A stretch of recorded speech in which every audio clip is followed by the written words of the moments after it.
Part 1. First Contact expanded. The methane-thick air of Nexus 9 felt heavy and oppressive, swirling with an eerie silence that seemed to pulse with hidden danger. June Park stood perfectly still, his 12-year-old frame surprisingly steady, amid the pandemonium that erupted around him. Alien researchers from 3 different star systems were losing their minds, their sophisticated communication devices crackling with panicked translations and desperate warnings. To most, the creature was a nightmare made real. It moved like liquid shadow across the toxic plains, its body changing colors and textures faster than the eye could track. Massive research vehicles trembled on their stabilizers, and alien warriors who had fought in 100 interstellar conflicts now huddled behind reinforced barriers, their advanced weapons feeling suddenly useless. But June was different.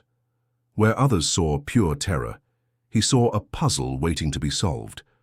His eyes, sharp and curious, tracked the creature's movements with a calm that seemed impossible for a child. The predator wasn't just a monster, it was a living, breathing system of incredible complexity. His father, a xenobiologist who had died 2 years earlier on a similar expedition, had taught him to look beyond fear. "Every creature has a language," he would say during their late-night conversations on their previous research station. "You just need to learn how to listen." The alien researchers around June spoke in hushed, terrified whispers. The Krontal. Species, massive beings with crystalline exoskeletons, had already lost 3 of their top scouts to the creature. Their commander, a towering figure named Drek, was shouting orders that dissolved into panicked clicks and rumbles. June noticed something most had missed. The creature wasn't randomly attacking. Its movements were calculated, almost intelligent. It seemed to be studying the research station as much as the station's inhabitants were studying it. A young researcher from the blue mark species, with skin that shimmered like liquid mercury, noticed June's intense concentration. "What are you looking at, human child?" she asked, her translator device giving her words a musical quality. "Patterns," June responded simply, his fingers tracing invisible lines in the air. "It's not just hunting, it's communicating." The mercury-skinned researcher would have laughed, but something in June's voice made her pause. There was a certainty in his words that felt different from childish imagination. Massive detection screens around the research station flickered with data, heat signatures, movement trackers, molecular composition analyzers. But none of them could explain the creature's impossible ability to blend and shift, to appear and disappear like a living shadow. The methane plains stretched endlessly, a toxic landscape that seemed designed to kill anything that dared traverse its surface. Thick clouds of greenish-yellow gas rolled across barren, rocky terrain, creating an environment that looked more like a nightmare than a possible habitat. Yet something lived here, something that had already proven itself to be the apex predator. Of this unforgiving world, June took a small step forward, his protective suit, designed for a child's smaller frame, making a soft, hissing sound. The alien researchers around him tensed, expecting the creature to notice and attack, but the creature continued its mysterious dance across the plains, seemingly unaware of or uninterested in the terrified beings watching from their fortified research station. "We're missing something," June muttered, more to himself than to anyone else. "Something important." Little did anyone know that this 12-year-old human would soon change everything they understood about life, communication, and survival in the universe. The creature watched, the researchers watched, and June Park stood at the center of a moment that would become legendary across multiple star systems. Something was about to change, dramatically. Would you like me to continue with the next part in a similar engaging style? Part 2. Observation The research station's main analysis room buzzed with nervous energy. Screens flickered with complex data streams, showing nothing but confusion about the mysterious creature that had turned their expedition upside down. June spread his digital diagrams across the holographic display, his small fingers moving with surprising confidence. Hyun Kim, the lead researcher, stood with his arms crossed, a mix of frustration and disbelief etched across his face. He was a veteran of multiple interstellar expeditions, with credentials that stretched across 3 different research academies. The idea that a 12-year-old could understand something that had stumped entire teams of expert xenobiologists seemed ridiculous. "These patterns," June said quietly, "they're not random. Look here." He zoomed in on a section of the creature's movement. Most researchers saw chaos, a terrifying blob of unpredictable motion, but June saw something else entirely. Each movement was calculated, like a complex dance with hidden meaning. The station's youngest researcher, Lena from the Blue Mark team, leaned closer. She was curious, where others were dismissive. Something about the boy's explanation felt different. "Explain," she encouraged, earning a sharp glare from Hyun. Jun took a deep breath. "It's like how animals on Earth communicate through movement. This creature isn't just moving, it's sending messages. Watch how it changes direction exactly every 17 minutes. That's not coincidence, that's a pattern." The room went silent. 17. Minutes was an oddly specific number. Hyun wanted to laugh. A child talking about creature communication like it was some simple playground observation? Impossible. And yet, something about Jun's explanation made a tiny spark of curiosity flicker in the back of his mind. The holographic display continued to show the creature's movements. Most researchers saw a threat. June saw a language waiting to be understood. "The Sioux. Hunting territories," June continued. "They're not about food. They're about protection. See how it creates these specific geometric shapes. It's marking something, protecting something." Lena's eyes widened. She began cross-referencing June's diagrams with the station's primary databanks. To everyone's surprise, small connections started appearing, subtle but undeniably present. Outside the analysis room, the methane planes continued their deadly dance. The creature moved, almost like it knew it was being studied, watched, understood. Hyun's professional skepticism battled with scientific curiosity. Years of research had taught him to be cautious, to doubt. But something about the boy's explanation felt different. It wasn't just a wild theory, it was a carefully observed hypothesis. "Show me more," Hyun found himself saying, surprising even himself. June smiled. Not a childish grin, but a smile of someone who knew they were on the edge of something incredible. He had inherited his father's patience, his mother's analytical mind. This was more than just an observation. This was the beginning of understanding. The research station held its breath. Something was about to change, and a 12-year-old human stood at the center of a discovery that could rewrite everything they knew about alien life. The creature continued its mysterious dance across the toxic plains, watching, waiting, communicating in a language nobody had yet understood, except, perhaps for one curious boy. Would you like me to continue with the next part in a similar engaging style? Part 3. The unconventional approach tension crackled through the research station like electricity. Military-grade weapons were being prepared. Massive energy cannons charged with enough power to flatten entire landscapes. The alien researchers moved with desperate determination, their previous confidence replaced by pure survival instinct. June watched the preparations with a growing sense of frustration. He knew, deep in his bones, that destroying the creature would be the worst possible solution. "We're making a mistake," he said quietly. Standing near the primary communication console, Duna Lee, the mission's security chief, barely glanced his way.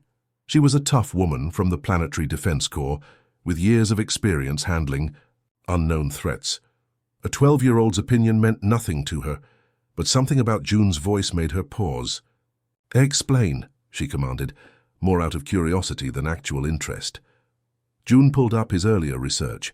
Intricate diagrams danced across the holographic display, complex patterns showing the creature's movements, its apparent communication system, the precise geometric shapes it created across the methane plains. "It's not just an animal," June said.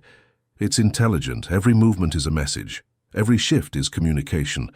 The room went silent. Researchers from different alien species exchanged uncomfortable glances.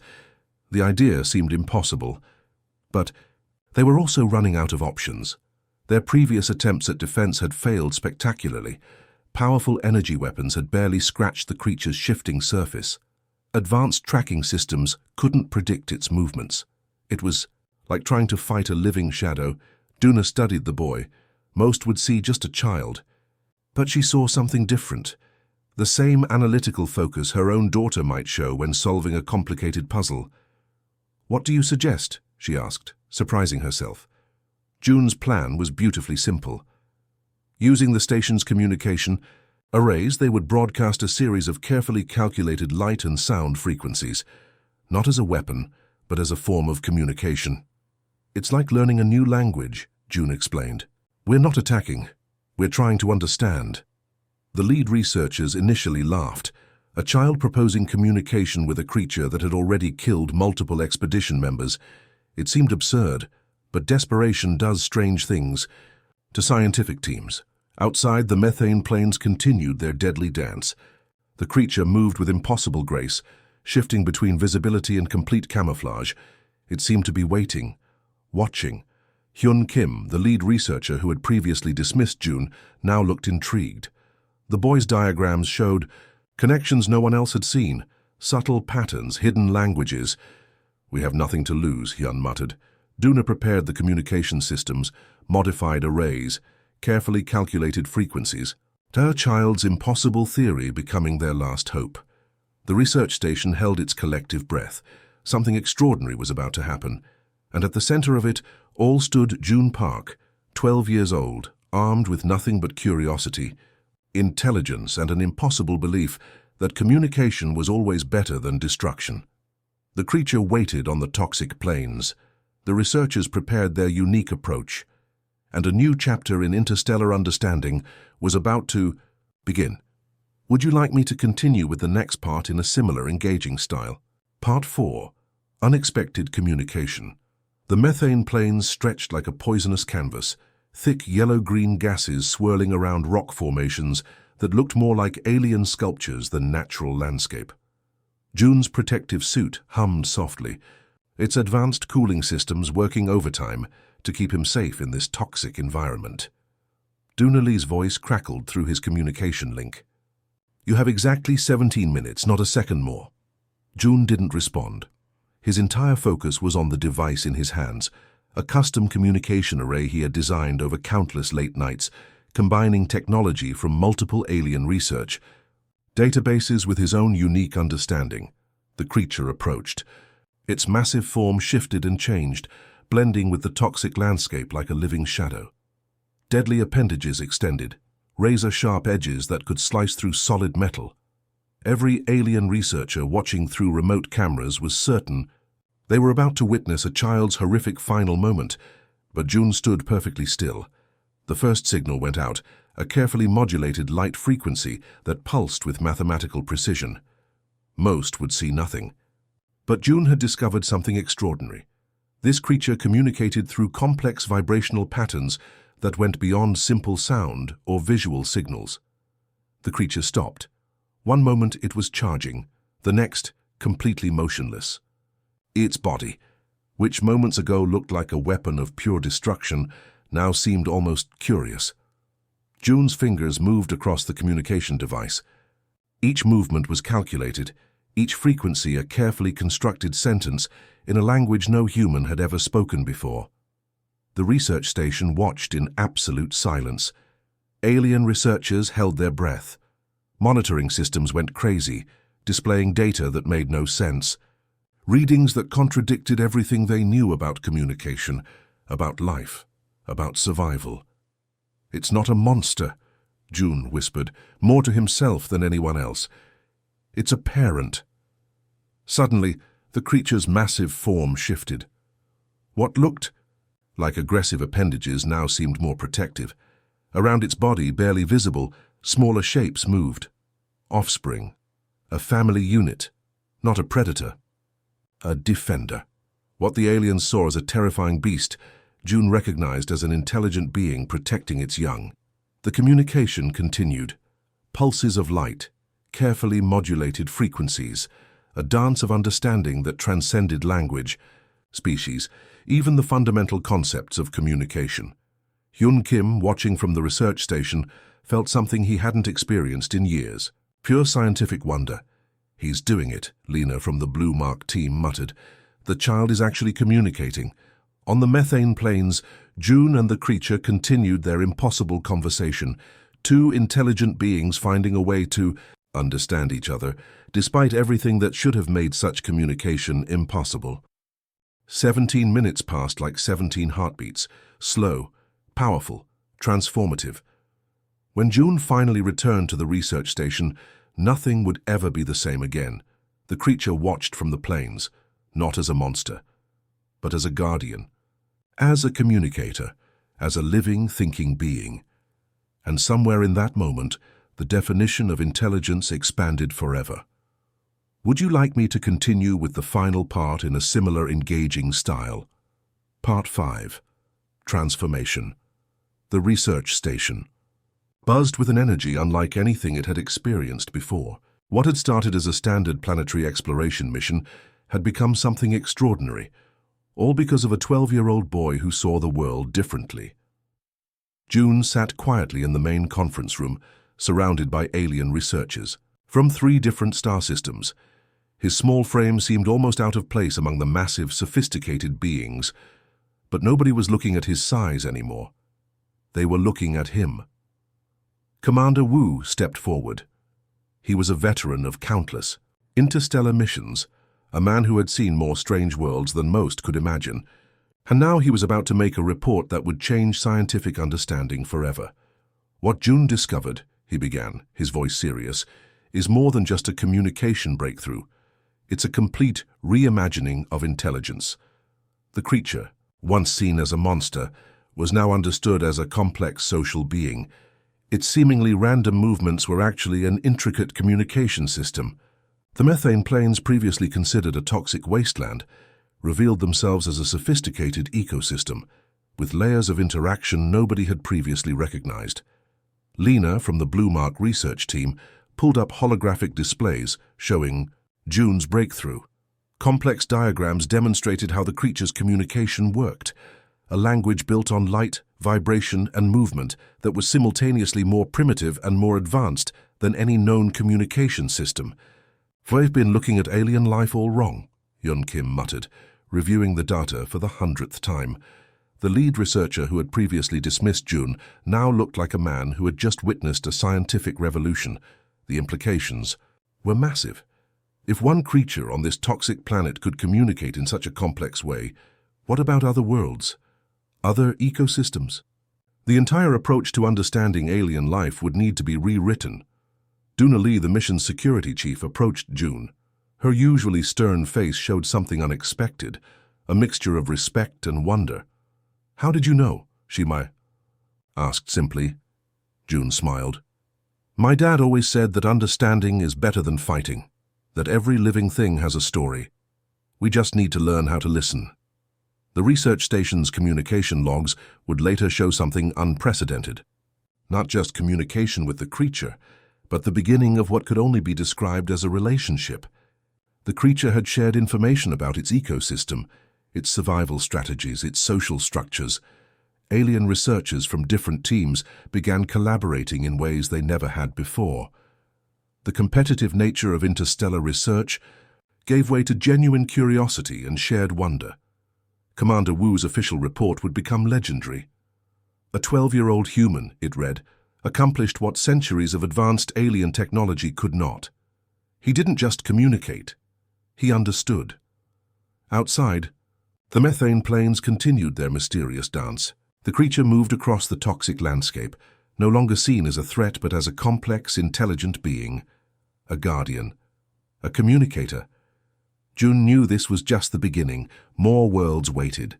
More mysteries wanted to be understood. The research mission had changed forever, and at its center stood a young boy who believed that listening was the most powerful tool in the universe. Science would never be the same again. Would you like me to refine or adjust any part of the narrative?